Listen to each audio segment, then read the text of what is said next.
Adding the product in the collection of Shopify is a pretty simple thing to do, and in this video I will be showing you how to exactly do it. So before hitting the video, what I want you to do is to check out the link in the description below. I have provided a link of the Shopify so you guys can check it out. So if you're new to the channel, what are you waiting for? Just go ahead and subscribe to the channel so you won't miss any future update, and like this video and share this with your friends as well so that it will benefit me as well. So let's dive right into the video.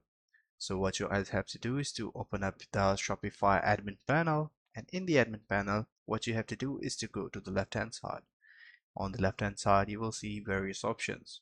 What you have to do is to go ahead and click on the products. So once you click on the product, what you need to do is to go and add a product. So here you guys have to go ahead and select the collection option right over here. First thing first, you have to create a collection. In order to add any product in the collection, first thing you have to have a collection itself. So go ahead and create a collection. Give it a title, for example, that could be men. We give a beautiful description. I'm just giving a basic description for test purposes. I'm not going to post it.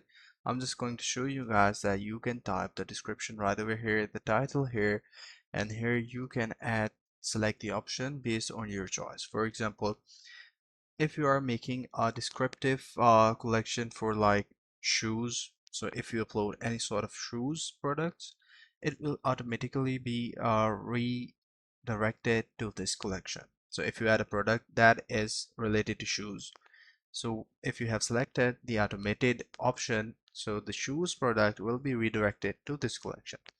So always select it according to your requirement. So what you have to do further is to go ahead and add tags.